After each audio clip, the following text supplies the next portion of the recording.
प्रिय विद्यार्थियों नमस्कार। Digi lessons from the house of Navankur में आप सभी का स्वागत है। आज हम संस्कृत साहित्य के महान कवि कालिदास के विषय में पढ़ते हैं। पाठ का नाम है कवित्वम कालिदासस्, अर्थात कालिदास का कवित्व।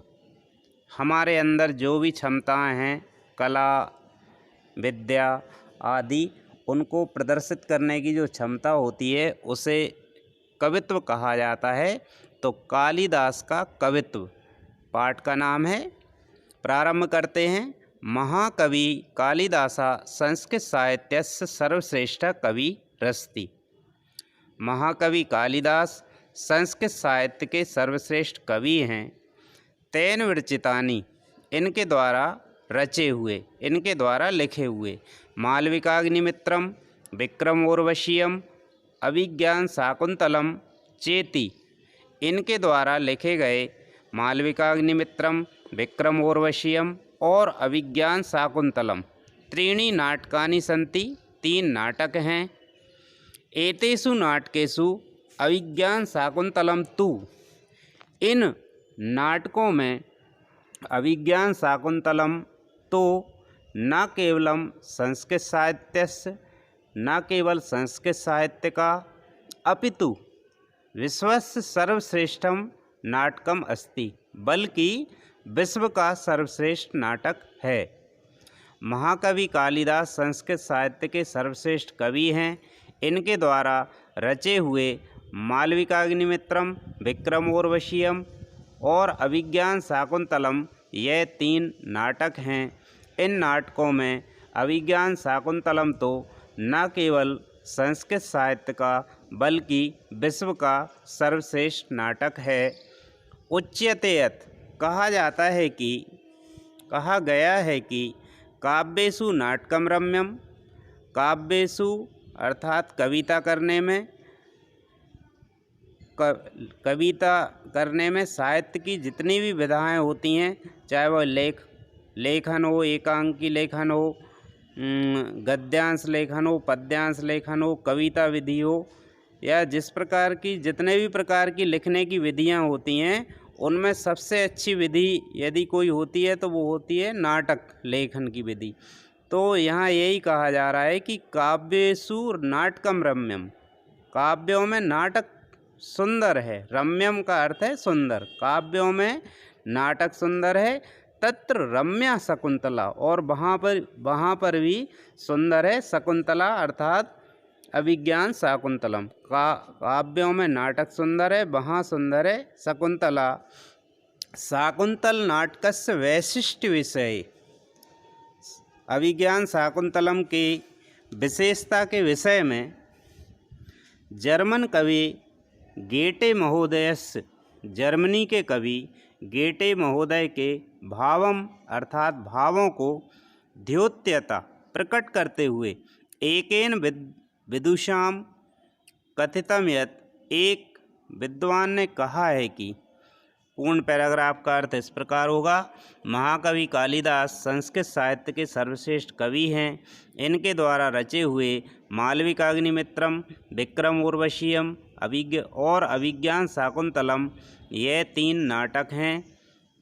इन नाटकों में अभिज्ञान शाकुंतलम तो न केवल संस्कृत साहित्य का बल्कि विश्व का सर्वश्रेष्ठ नाटक है। कहा गया है कि काव्यों में नाटक सुंदर है और वहाँ पर भी सुंदर है शकुंतला। शकुंतला नाटक के विशेषता के विषय में जर्मनी के कवि गेटे महोदय के भावों को प्रकट करते हुए एक विद्वान कहते हैं कि, एकी भूतम भूतपूर्वम अथवा स्वर्लोक भूलोकयो ऐश्वर्यम यदि वांछसी प्रिय सके शाकुंतलम सेव्यताम।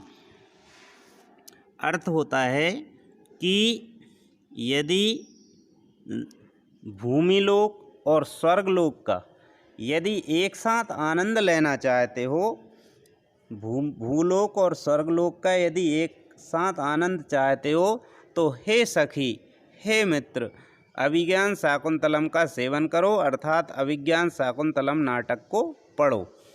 सप्त अंकात्मके नाटके अस्मिन्, 7 अंकों के, सप्त अर्थात 7 अंकात्मके अंकों के, 7 अंकों के इस नाटक में दुष्यंत शकुंतलयो कथा, दुष्यंत और शकुंतला की कथा तथा तयो शिशु तथा उनके पुत्र भरतस्य शौर्यम वर्णितम, उनके पुत्र भरत के शौर्य का वर्णन है। तस्य भरतस्य नामना एव, उस भरत के नाम से ही अस्माकं देशस्य नाम, हमारे देश का नाम भारतवर्षम इति प्रसिद्धमस्ति, हमारे देश का नाम भारतवर्ष यह प्रसिद्ध है।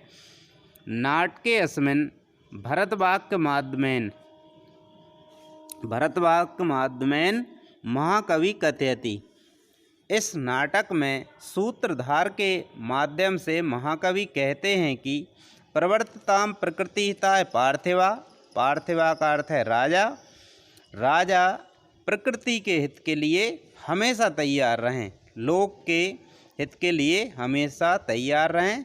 सरस्वती श्रुति महति महीयताम, सत साहित्य के रूप में देवी सरस्वती की प्रतिष्ठा होवे, मूर्ति के रूप में ना होकर लोगों में विद्या का प्रचार प्रसार हो, लोग विद्या जाने, वही देवी सरस्वती की सच्ची जो है स्थापना होती है। तो राजा प्रकृति के लिए तैयार रहें, सत साहित्य के रूप में देवी सरस्वती की स्थापना हो। ममापि च क्षप्यतु, और मेरे भी दोषों को, नील लोहिता, नीले और गाढ़े रंग वाले भगवान शिव मेरे दोषों को दूर करें। राजा प्रकृति के हित के लिए तैयार रहें, सत साहित्य के रूप में देवी सरस्वती की स्थापना होवे और नीले और गाढ़े रंग वाले भगवान शिव मेरे दोषों को दूर करें। मालविकाग्निमित्र नाटकम पंच अंकात्मकम अस्ति, मालविकाग्निमित्र नाटक 5 अंकों का है। अत्र मालविका अग्निमित्रयो कथा वर्णिता अस्ति, यहाँ मालविका और अग्निमित्र की कथा का वर्णन है। विक्रम उर्वशीय नाट्य, विक्रम उर्वशी नाटक में उर्वशी पुरुर्वयो कथा पंचांकेषु वर्णिता, विक्रम उर्वशीय नाटक में उर्वशी और पुरु की कथा 5 कथा का 5 अंकों में वर्णन है। ये वही पुरु हैं जिनका सामना सबसे पहले सिकंदर महान से हुआ था। तो विक्रम उर्वशीय नाटक में उर्वशी और पुरु की कथा का वर्णन 5 अंकों में है। अस्मिन् नाटके भरतवाक्य माध्यमेन कथयते कवि यत्, इस नाटक में सूत्रधार के माध्यम से महाकवि कहते हैं कि, एक बार फिर से देखते हैं। हे सखी, यदि पृथ्वीलोक और स्वर्गलोक का एक साथ आनंद यदि चाहती हो तो अभिज्ञान शाकुंतलम को पढ़ो, उसका सेवन करो। 7 अंकों के इस नाटक में दुष्यंत और शकुंतला की कथा तथा उनके पुत्र भरत के शौर्य का वर्णन है। उस भरत के नाम से ही हमारे देश का नाम भारतवर्ष यह प्रसिद्ध है। इस नाटक में सूत्रधार के माध्यम से महाकवि कहते हैं कि राजा प्रकृति के हित के लिए तैयार रहें, सत साहित्य के रूप में देवी सरस्वती की स्थापना होवे, प्रतिष्ठा होवे और गहरे और नीले रंग वाले भगवान शिव मेरे दोषों को दूर करें। मालविका अग्निमित्र नाटक 5 अंकों का है। यहाँ मालविका और अग्निमित्र की कथा का वर्णन है। विक्रम उर्वशीय नाटक में उर्वशी और पुरु की कथा 5 अंकों में वर्णित है। इस नाटक में भरत वाक्य के माध्यम से अर्थात सूत्रधार के माध्यम से कामना करते हुए कवि कहते हैं कि सर्वस्तरतु दुर्गाणी, सभी के दुर्गुण दूर हो गए, सभी में जो दोष हैं, खराबियां हैं वो दूर हों। सर्वभद्राणी पश्यतु, सभी लोग अच्छा देखें, हमेशा अच्छा देखें। सर्वा कामना वाप्नोतु, सभी की कामनाएं पूर्ण हों, अभिलाषाएं पूर्ण हों। सर्वा सर्वत्र नंदतु, और सभी जगह पर प्रसन्न रहें। तस्य कुमार संभवम रघुवंशम चेति नाम के द्वे महाकाव्य प्रसिद्धे स्था। इनके कुमार संभवम और रघुवंशम, यह इस नाम के दो महाकाव्य प्रसिद्ध हैं। कुमार संभव महाकाव्य में सप्तदश सर्गेषु 17 अध्यायों में स्वामी कार्तिकेयस्य अवतार कथा, स्वामी कार्तिकेय की अवतार कथा तथा तारकासुरस्य वध वृत्तांतम चास्ति, और तारकासुर के वध का वृत्तांत है। रघुवंश महाकाव्य नवदशसु सर्गेषु, रघुवंश महाकाव्य में 19 अध्यायों में रघुवंशिया नाम पराक्रम वर्णनम, रघुवंशियों के पराक्रम का वर्णन तथा तेषाम, और तथा उनके उदार चरित्र का निरूपण इन्होंने किया है। फिर से देखते हैं। इनके कुमार संभव और रघुवंशम इस नाम के दो महाकाव्य प्रसिद्ध हैं। कुमार संभव महाकाव्य में 17 अध्यायों में स्वामी कार्तिकेय की अवतार कथा तथा तारकासुर के वध का वृत्तांत है। रघुवंश महाकाव्य के 19 अध्यायों में रघुवंशियों के पराक्रम का वर्णन तथा इनके उदार चरित्र का निरूपण इन्होंने किया है। तेन मेघदूतम ऋतु संहारम च द्वे खंड काव्ये विरचिते, इनके द्वारा मेघदूतम और ऋतु संहारम 2 खंड काव्य रचे गए। मेघदूते पूर्व मेघा उत्तर मेघश्चेति 2 भागों स्था। मेघदूत में पूर्व मेघ और उत्तर मेघ 2 भाग स्थित हैं। अस्मिन् काव्ये मेघा यक्षस्य दूता अभवत्,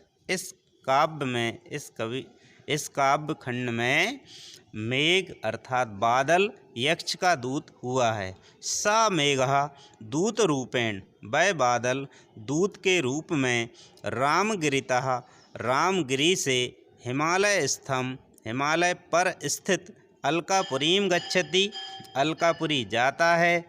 दूत मार्गस्य वर्णनम नैसर्गिकम अतीव रमणीयम च अस्ति, दूत के मार्ग का वर्णन प्राकृतिक और बहुत सुंदर है। ऋतु संहारे षड ऋतूनाम प्राकृतिक सौंदर्यम मनोवैज्ञानिकंच वर्णितम, ऋतु संहार में 6 ऋतुओं के प्राकृतिक सौंदर्य का और मनोवैज्ञानिक वर्णन है। कालिदासस्य उपमा विश्व प्रसिद्धा, कालिदास की उपमा विश्व में प्रसिद्ध है। यदि कोई अच्छी कविता कहता है, बोलता है, तो उसको कालिदास बोल दिया जाता है, अरे आप तो कालिदास जैसे हैं। तो इसलिए कहा गया है कि कालिदास की उपमा विश्व में प्रसिद्ध है। उच्यते च उपमा कालिदासस्य, कहा जाता है कि उपमा कालिदास की। कथा वर्णने चरित्र चित्रणे सह प्रवीणा, कथा के वर्णन में और चरित्र चित्रण में वह कुशल थे। तस्य वर्णन शैली सरसा सरला परिष्कृता च अस्ति, इनकी वर्णन करने की शैली सरस, सरल और परिष्कृत है। तस्य भाषा भावानुगामिनी, इनकी भाषा भावों को प्रकट करने वाली है। भार्या विद्योत्तमा तस्य परोक्ष प्रेरिका आसीत, पत्नी विद्योत्तमा इनकी परोक्ष रूप से प्रेरिका थी, शिक्षिका थी। परंतु यह कालिदास परिवर्ती साहित्यस्योपास का नाम, परंतु यह कवि कालिदास परिवर्ती साहित्य के उपासकों में कवि कुलगुरु अस्ति, कवि कुलगुरु हैं। कालिदासस्य ग्रंथां नाम अनुवादा, कालिदास के ग्रंथों का अनुवाद प्रायः विश्वस्य सर्वासु भाषासु संजाता। कालिदास के ग्रंथों का अनुवाद अधिकतर विश्व की सभी भाषाओं में हुआ है। उज्जैनी तस्य जन्मस्थली, उज्जैन इनकी जन्मस्थली है। इति केचित, कुछ अन्य अर्थात अन्य विदर्भमपि मन्यते, और कुछ अन्य लोग विदर्भ भी मानते हैं। वैदर्भी रीति तर्केण, वैदर्भी रीति के कारण मेघदूत प्रमाणेन च, और मेघदूत के प्रमाण से। अद्यापि उज्जैन्याम अन्यत्र च, आज भी उज्जैन में और अन्य जगह पर प्रतिवर्षम, प्रत्येक वर्ष देव प्रबोधिनी एकादशी, अर्थात जो गन्ना वाली 11 होती है उसकी बात है ये, देव प्रबोधिनी एकादशी कालिदासस्य महोत्सव विशिष्ट रूपेण आयोज्यते। कालिदास महोत्सव विशेष रूप से आयोजित किया जाता है। यतः तस्य मेघदूते यक्षस्य शाप मोक्षा देव प्रबोधिन्याम जाता, क्योंकि यतः का अर्थ है क्योंकि, तस्य मेघदूते इनके मेघदूत में, जो मेघदूत ग्रंथ है उसमें यक्षस्य शाप मोक्षा, यक्ष को शाप से मुक्ति देव प्रबोधिनी को हुई थी। छात्रों, महाकवि कालिदास अति प्राचीन कवि हैं, तो इनके जन्म दिवस के विषय में ज़्यादा जानकारी नहीं है।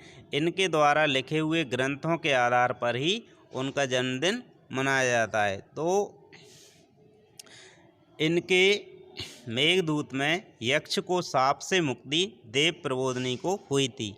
यक्ष व्याजेन महाकवि आत्मव्यथाम प्रस्तुतवान इति विदुषाम मतम।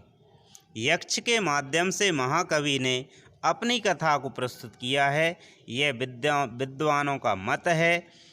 अतः देव प्रबोधिनी तिथि, इसलिए देव प्रबोधिनी एकादशी महाकवि का उत्सव दिवस है, ना कि जन्म दिवस। जन्म दिवस सस्तु शोध विषयो वर्तते, जन्म दिवस तो शोध का विषय है। अपि च उक्तम, और भी कहा जाता है कि पुरा कवीनाम गणना प्रसंगे, प्राचीन कवियों के गिनती के प्रसंग में कनिष्ठिका अधिष्ठित कालिदास कनिष्ठिका पर आधारित हैं, अर्थात सबसे छोटी उंगली पर प्रतिष्ठित हैं, स्थापित हैं। सबसे छोटी उंगली होती है कनिष्ठिका, उस पर स्थापित हैं। अद्यापि तत्तुल्य कबीर अनामिका सार्थवती भवु, और आज भी उनकी तुलना में कोई कवि नहीं मिलने के कारण अनामिका, जो बिना नाम वाली उंगली है, वह उसका नाम सार्थक होता है। तो आपने आज महाकवि कालिदास के विषय में पढ़ा छात्रों। धन्यवाद।